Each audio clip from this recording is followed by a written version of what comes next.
Welcome back everyone to my Let's Play of Déjà Vu II, Lost in Las Vegas for the Game Boy Color.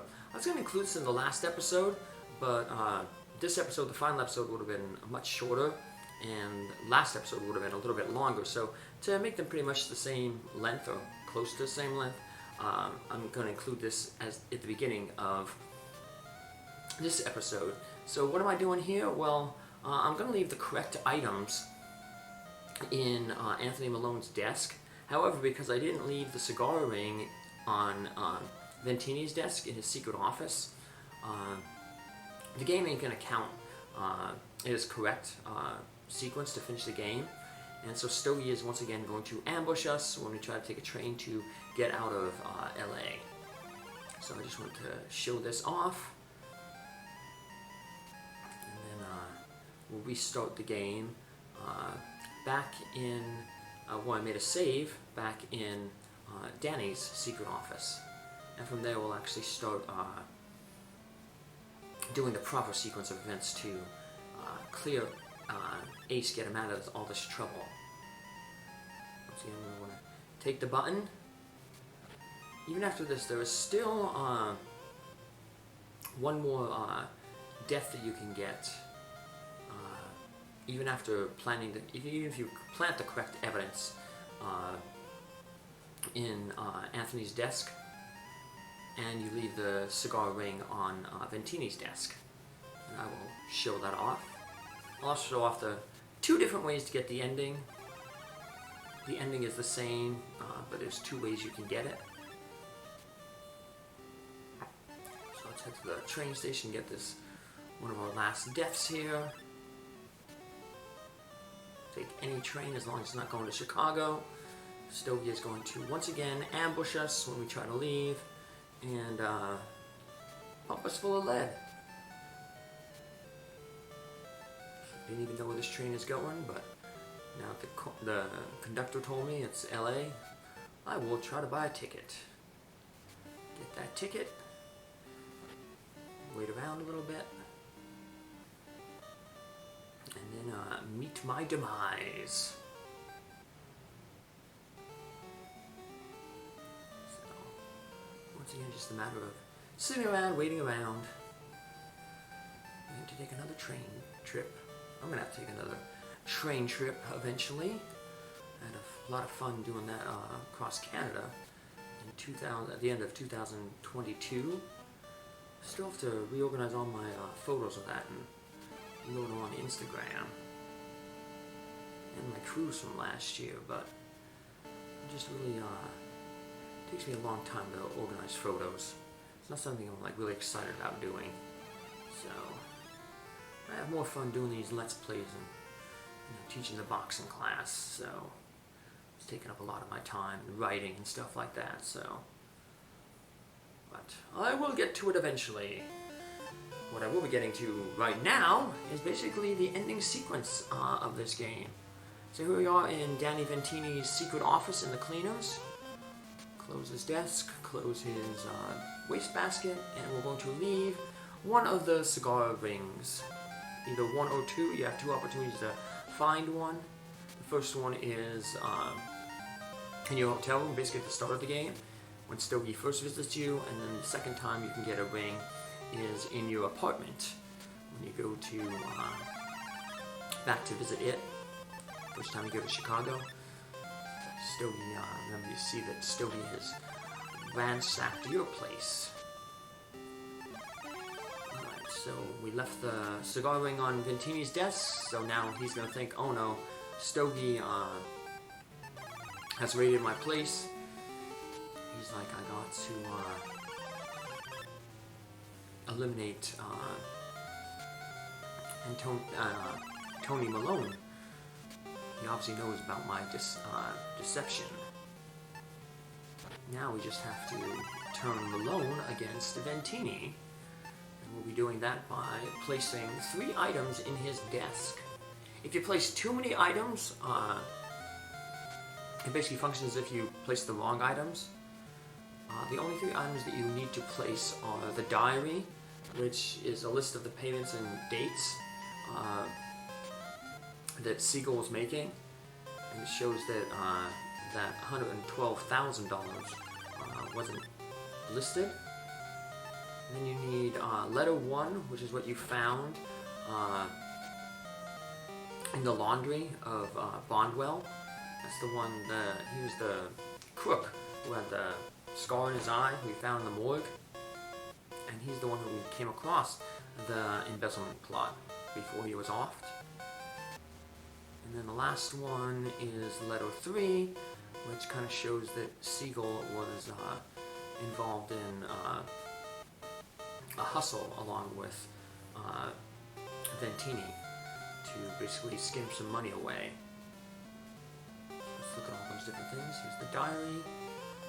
Interesting when you look at the evidence that you need to basically plant, you get like a new type of music. Kind of a little bit of clue that there's something special about this.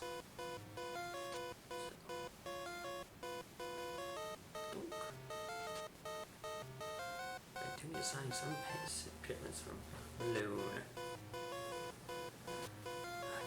Alright. And like I said, the last thing we'll look at is the letter 3. We gotta find it here. Inventory's a little clogged up. There it is. Oop, the bank slips. They're kind of important, but they don't, there's basically another point showing that Siegel was paying somebody else off, mainly sugar.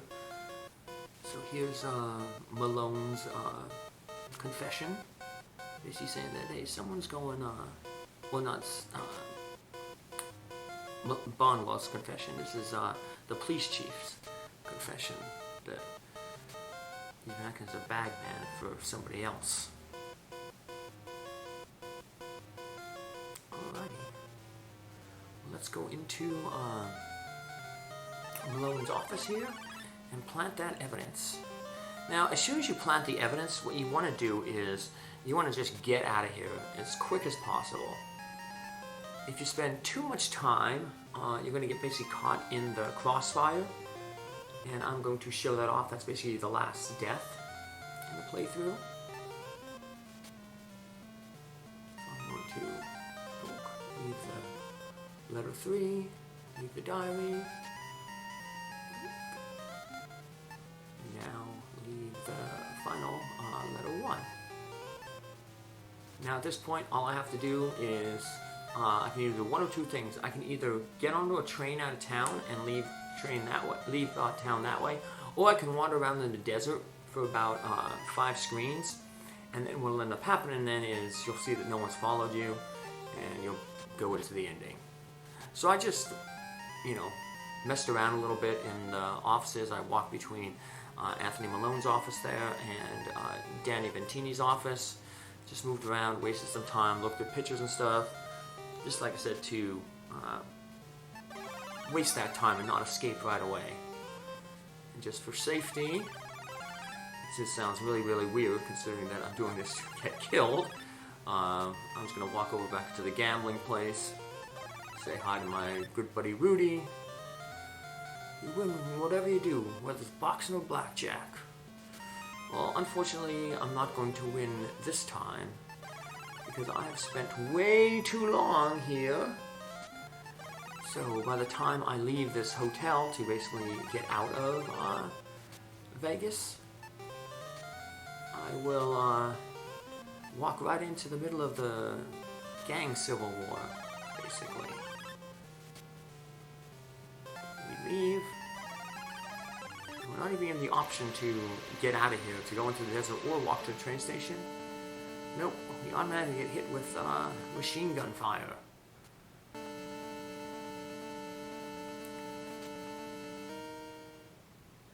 There we go. And as the mobsters shoot at each other, we get caught in the crossfire. So even though both mobsters end up dying, we ended up dying too, which is not a happy ending. What we want to happen is the mobsters die, and we live. So I'm back in the office. I just planted the evidence.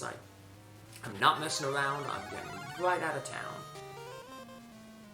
And like I said, from this point on, you have 2 options ahead of you. You can take a train out of here, or you can just go into the desert.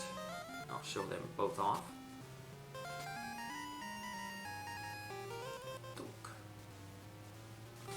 Let's get out of here, Ace. Casino. Leave. Since we didn't mess around, we're given the option to continue to move around. Let's go into the desert. Instead of about 5 screens, I think it is. We move. And then we're going to get a message. You are not followed as you leave the city. Your plan might have actually worked. And then it'll go into a different cutscene. And the same cutscene as we'll play when we do this, when we go to a train. Let's go to any train track. Hope it's not going to Chicago. Either St. Louis, fine by me.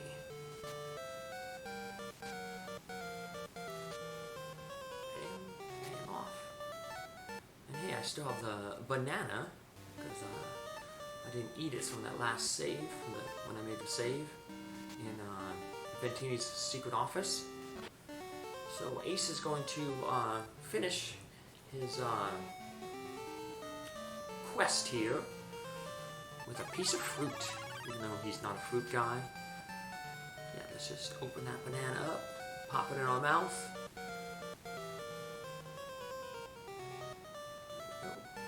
You have to peel it first. Open banana, peel banana, throw out the peel. Let's use that banana on ourselves. What a good way to celebrate. My one rat, Twilight, she loved bananas. Kind of like her favorite thing, anything banana flavor. I have quite a few frozen bananas in my freezer downstairs. When I make oatmeal, I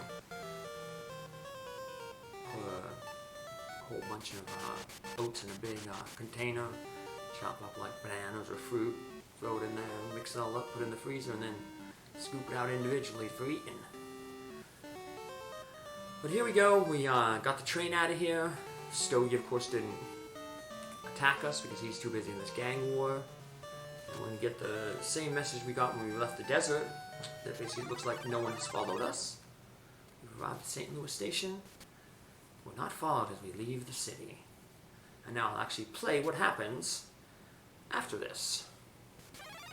So we go back to Vegas. Meanwhile, back in the city of Las Vegas, gang Pinpin Anthony Malone notices something double in his office. The overwhelming relevance of Siegel's diary, Bonwell's letter, and McMurphy's note prove that there's a betrayal. Using Laser's double-crossing, without mercy, he dispenses his goons to catch the younger Ventini and dispose of him. But remember, we left that evidence in Danny's office. The telltale cigar ring. Knowing that can only mean that Malone is on it, and Ventini acts in the only way he can. He sends the few loyal men he has to the Lucky Dice Hotel and Casino. And the gang wars explode across the quiet of the desert city. And both of them end up passing away. Basically, that allows us to live the rest of our time, safe. There's no more cases for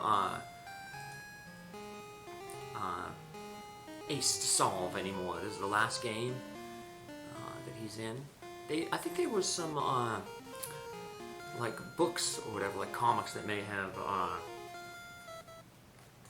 had some other adventures for him, but no more on the Macintosh or in the computer, or on like the Nintendo. So I'm just looking up here real quick. Apparently, $112,000 in 1941 would be the equivalent to $2,436,564 in 2024. So roughly $2.5 million, basically. So, yowzer. But even then, I think about it, $2.5 million, but all the people who died for it, all the betrayals. You know, if he just would have kept doing what he was doing, probably Ventini would have made that money in, you know, a few years' time. So, I guess it shows that crime doesn't pay. Maybe in the short term, but not in the long term. Because in the end, everybody basically associated with all these, like, crime rackets, Joey, Mrs. Sternwood, Mr. Sternwood, Mrs. Vickers, these gangsters, yeah, it all didn't turn out for them in the end. So, Ace, though, he kept his nose clean and managed to, well, as clean as you think about it. He did assault a lot of people, he did break and enter a lot of places, but I guess compared to murder, that's A-okay. Just like so you can see a little bit of pictures from throughout the game, the different scenes. We live a little bit of our adventures. Reminisce about Ace's adventures. We still have one more MacVenture game to go through, the Uninvited. I will be getting into that. I'm not sure if I'm going to do that next, or if I might do another point-and-click adventure, Princess Tomato in the Salad Kingdom. So keep sticking around to this channel and see what my next play is. It's going to be one of those too, so thanks for following along. Have a good day and see you in the next playthrough. Bye!